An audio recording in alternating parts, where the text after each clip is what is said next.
Welcome to Chris B's Reggae Podcast, where music topics are discussed for the broad public. Today, we are taking a look at the sale of Roger Steffens' famous Reggae Archive. All right, everybody, welcome back. You know how we do. We love a good deep dive here. And today's going to be a really interesting one. Yeah, looking forward to this one. So there's been this whole thing kind of blowing up online about reggae. Okay. And it all centers around this guy, Roger Steffens. Yeah. And, you know, he had this incredible collection of like reggae memorabilia. And we're talking the biggest in the world, right? Oh, wow. This is a guy who, like, this is his whole life. Vietnam vet, photographer, wrote books about reggae. Right. Even wrote a biography on Bob Marley. Wow. Okay. So this isn't just some random dude, right? This is a guy who, like, was steeped in this world. Right. A serious collector. And he recently decided to sell his entire collection. Wow. So where'd it go? Well, that's where it gets interesting. So it went to Roger Bogdanovich. Okay. Now, that name might not be familiar to everyone. Yeah. But he's the guy who's been running Reggae Sumfest since 2016. Oh, right. In Jamaica. Yeah. So, like, arguably one of the biggest reggae festivals in the world, right? Right. And the sale, this is all rumor, but they're saying like $2 to $3 million. Wow. For a reggae collection, It's huge. Yeah, that's massive. And the other thing that people are saying is that the Marley family, like, wanted it, but for some reason couldn't buy it or wouldn't buy it. It's all very unclear. Interesting. So it sparked this huge debate online, like, should it have stayed with Steffens? Should it have gone to the Marley family? Is Jamaica the right place for it? Like, what do you think? Where should it be? Well, you know, it's really interesting to think about where a collection like that should end up. I mean, you're talking about a lifetime of somebody who is so into this music and really documenting it. I mean, I actually remember I was reading some old interview with Steffens, and he had said, even back then, that he hoped it would go to Jamaica eventually. Oh, really? Yeah, so it's kind of interesting how it all worked out.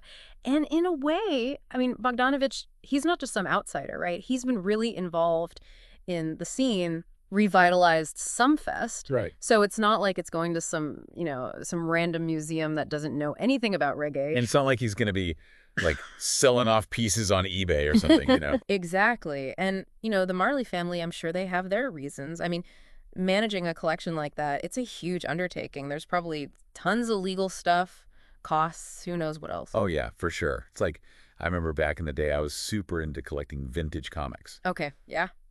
And I always had this whole thing about preserving history, but really it was just like my thing, you know? So it makes you wonder, with this collection, is it more about Steffens' legacy, or is it really about, like, what's best for reggae as a whole? It's a good question. Is it? And a tough one. So what do you think then about Sumfest? Like, will having the collection there actually make a difference? Will it make reggae more accessible, do you think? Well, I mean, potentially, right. It could be pretty amazing to go to Sumfest and see this stuff, you know? Actual pieces of history right there. It'd be really educational, and I bet it would be a huge draw for tourists, too. Yeah, I see what you mean. But there's also that whole other side of it that's been talked about online. Right. Where it's like, is this just, like, exploiting reggae for profit? You know? Totally. I get that. And it really depends on how Bogdanovich handles it, right? Yeah. Like, is he going to present it with respect, you know, give it the context it deserves? Will he use it to teach people about reggae? Or is it just going to be, like, a sideshow?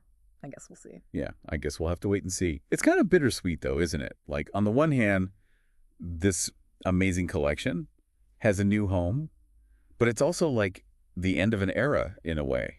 Absolutely. I think this whole thing really brings up a bigger issue, too, about how we handle, you know, cultural treasures, especially in this digital age. How do we make sure things like this are accessible to everyone, but also treated with respect, you know? It's a tough balance to find. For sure. All right, well, on that note, we're going to wrap up this deep dive. Great discussion. But as always, we want to hear from you. Definitely. Head over to our socials. Let us know your thoughts on all this. Should Steffens have sold the collection? Where should it have gone? Let us know. Until next time, dive buddies.